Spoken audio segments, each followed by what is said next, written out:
जय श्री कृष्णा एवरीवन। आज हम जानते हैं कि जब चंद्रमा फर्स्ट हाउस में कुंभ लगन की कुंडली में होता है तो क्या फल देता है। ऐसे ही हम लोग जानेंगे सबसे पहले चंद्रमा के बारे में, फिर फर्स्ट हाउस के बारे में, फिर इसमें कुंभ लगन का फल और किन नक्षत्रों में है ये जानेंगे। देखिए, जब चंद्रमा जो ग्रह है वो एक जल तत्व ग्रह है और स्त्री जाति का ग्रह है। वो चंद्रमा आपके मन से जुड़ा हुआ है। चंद्रमा मनसो जात, यानी कि आपके भावनाएं इमोशन से रिलेट करता है डायरेक्टली। इमोशंस भावनाएं वो जो कभी आप खुश होते हैं, कभी उदास होते हैं, कभी ओवर एक्साइटेड होते हैं, कभी जॉयफुल फील करते हैं, कभी ईर्ष्या करते हैं। तो ये सारी जो भावनाएं हैं, गुड और बैड इमोशंस हैं, उनसे रिलेट करता है। चंद्रमा जो है वो आपके अंतकरण मनोभाव को दर्शाता है। आपकी जो मानसिक स्थिति का विचार, किसी की भी मानसिक स्थिति का विचार उसकी कुंडली के चंद्रमा को देखकर किया जाता है। चंद्रमा माता का कारक है। जब चतुर्थ भाव खराब हो और चंद्रमा वीक हो तो आप देख सकते हो कि कहीं ना कहीं उनको जो जातक होते हैं, नेटिव होते हैं, उनको उनकी मदर को कोई हेल्थ इश्यू या फिर इस तरह से देखा गया है, रिलेट किया गया है। तो चंद्रमा सुख संपदा का भी कारक है। ऐश्वर्य का जैसे शुक्र कारक है तो सुख संपदा भी चंद्रमा से देखी जाती है। चंद्रमा मन है ना आपका अच्छा होगा तो ऑटोमेटिकली आप सब कुछ समझेंगे, अंडरस्टैंड अच्छा होगा। एक मन का अच्छा रहना बहुत ज़रूरी है। तो मैंने इसके ऊपर एक अच्छा सा वीडियो बनाया है, चंद्रमा और आपका मन, वो आप ज़रूर देखिएगा। अगर आपको अच्छा लगेगा, मतलब इमोशनली कैसे स्ट्रेंथ होना चाहिए, क्यों ज़रूरी है, ये सब चीज़ें हैं। अब देखिए, चंद्रमा जो है वाइट कलर से चीज़ों से भी रिलेट करता है। दूध, पानी और लिक्विड चीज़ों से रिलेट करता है। फर्स्ट हाउस के बारे में जानते हैं। देखिए, फर्स्ट हाउस जो होता है वो बताता है, जिसे हम लग्न भी कहते हैं, वो बताता है कि आपका आउटर अपीयरेंस, आपका बाहरी व्यक्तित्व, पर्सनैलिटी को दर्शाता है। शारीरिक आकृति, वर्ण, रंग, रूप, ये सब चीज़ें, कद काठी, ये सब चीज़ें देखी जाती है। वहीं पे कभी कभार मान सम्मान, मस्तिष्क का विचार फर्स्ट हाउस से किया जाता है, और इन सब यश, मान सम्मान और इन सब चीज़ों से किया जाता है। कभी कभार आयु का विचार भी किया जाता है। तो इस तरह से हम देखते हैं फर्स्ट हाउस को। अब हम बात करते हैं कि फर्स्ट हाउस में चंद्रमा क्या फल देता है। चंद्रमा व्यक्ति को फर्स्ट हाउस में आकर्षक बनाता है। ये प्रभावशाली व्यक्तित्व वाला बनाता है और साहसी बनाता है। एक्सप्लोरर होता है व्यक्ति, भ्रमणशील होता है और सबका प्रिय होता है। चंचल स्वभाव देता है, अभिमानी बनाता है और जल्दी ही फ्रस्ट्रेटेड करता है। शीघ्र ही क्रुद्ध करने वाला होता है, हो जाने वाला व्यक्ति होता है, फ्रस्ट्रेटेड हो जाने वाला। इस तरह से देखा गया है। अभी हम बात करते हैं कुंभ लगन की। कुंभ लगन में फर्स्ट हाउस में चंद्रमा की। देखिए, कुंभ लगन के बारे में थोड़ा सा जानते हैं कि ये लग्न वाले लोग, ये जैसे जैसे चंद्रमा लग्न में है तो राशि भी कुंभ ही होगी और लग्न भी ये कुंभ लगन ही है। तो ऐसे लोग जो कुंभ राशि के होते हैं, ये ज़्यादा होते हैं परिश्रमी, क्योंकि शनि की राशि है ना, तो परिश्रम होता है। इनके लग्नेश शनि है, तो जीवन में कठिनाइयाँ, परिस्थितियाँ आती रहती है। और ये गुड व्यक्तित्व वाले होते हैं। गुड व्यक्तित्व, पर्सनालिटी वाले, यानी कि बहुत ही मुश्किल से लोग इनको एनालाइज कर पाते हैं, समझ पाते हैं। और ये लोग जो होते हैं वो बहुत ज़्यादा, जैसे कि कुंभ आप राशि का चिन्ह देखेंगे ना, तो एक घड़ा है, यानी कि किसी लिमिट तक वो सब कुछ सहन करते हैं। जब लिमिट नहीं रहती है तब वो ब्लास्ट होते हैं, ऐसा कह सकते हैं। इस तरह से देखा गया है। इनका व्यक्तित्व परिश्रमी, मेहनत करना और थोड़ा बहुत रहस्यमय नेचर होना, इस तरह से देखा गया है। फिर कभी लॉन्ग वीडियो में बात करेंगे कि कुंभ लगन और कुंभ राशि का कौन से ग्रह फेवरेबल होते हैं और क्या होता है। अभी बात करते हैं कि जब फर्स्ट हाउस में चंद्रमा होता है कुंभ लगन में, तो ये जो चंद्रमा है वो षष्ठे यानी कि सिक्स्थ हाउस का लॉर्ड होकर के फर्स्ट हाउस में है, अपने शत्रु की राशि शनि में के घर पे है।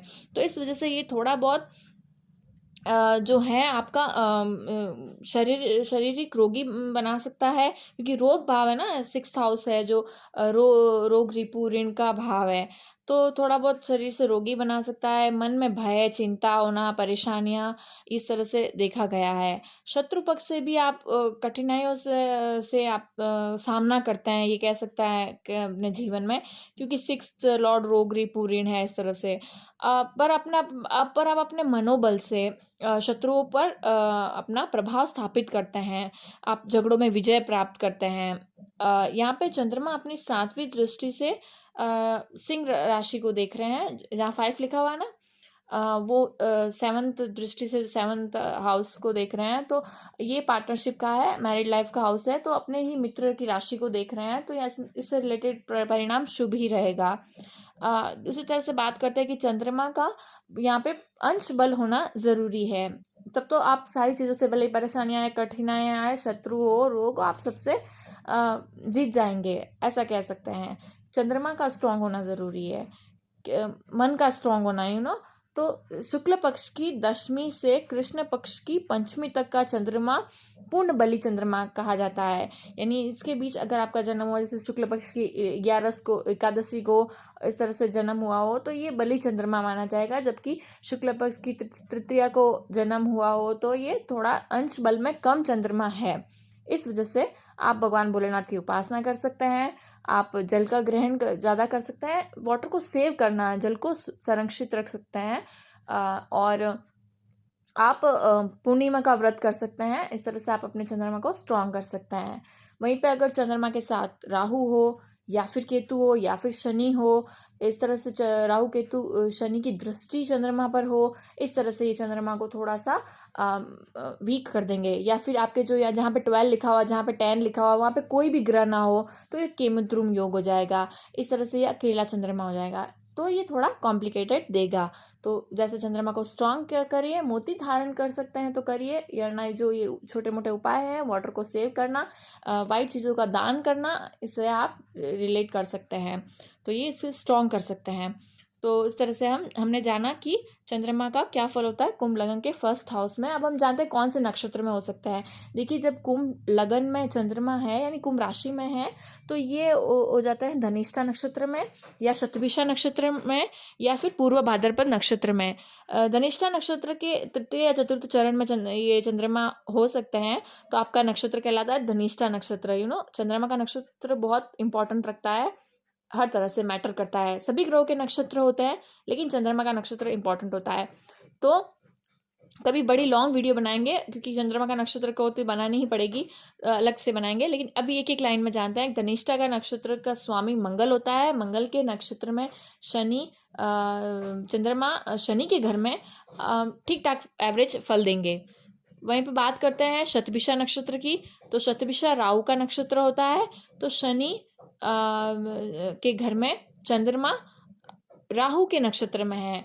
राहु का चंद्रमा का बिल्कुल भी नहीं है फेवरेबल, तो इस तरह से आप देख सकते हैं ये थोड़ा प्रॉब्लमेटिक हो जाता है। तो ऐसा व्यक्ति रहस्य में ज़्यादा रहता है, रहस्य में चीज़ों में इंटरेस्ट रखता है, सीक्रेटिव रहता है, और इस तरह से देखा गया है कि, यानी कि जब शतभिषा नक्षत्र में चंद्रमा होता है, तो ऐसे लोगों को कोई और एनालाइज नहीं कर पाते हैं कि ये क्या सोच रहे होंगे या ये क्या कर रहे होंगे। उन्हें एनालाइज करना बहुत मुश्किल होता है। उनका माइंड एक रिजिड और एक अलग तरह का होता है, इसमें वो इमोशंस आसानी से शो नहीं करते हैं, सीक्रेटिव इमोशंस होते हैं। फिर कभी डिटेल में बात करेंगे। अभी बात करते हैं कि जब चंद्रमा पूर्व भाद्रपद नक्षत्र में होगा, तो ये होंगे कुंभ राशि में, या तो फर्स्ट, सेकंड या थर्ड चरण में होंगे पूर्व भाद्रपद नक्षत्र में, क्योंकि चतुर्थ चरण तो मीन राशि में आ जाता है। तो ये फर्स्ट, सेकंड या थर्ड चरण में होंगे। बृहस्पति का नक्षत्र है पूर्व भाद्रपद, तो चंद्रमा पूर्व भाद्रपद नक्षत्र में शुभ परिणाम ही देंगे। ऐसा जातक यदि अपने एकाग्रता से, ज्ञान से, परिश्रम करके सफल होता है। तो आज हमने जाना कि कुंभ लगन के फर्स्ट हाउस में चंद्रमा क्या फल देता है। आगे भी जानते रहेंगे, रिलेट किए हो इस सब चीज़ों से। तो आप लाइक शेयर सब्सक्राइब करिएगा। राधे राधे।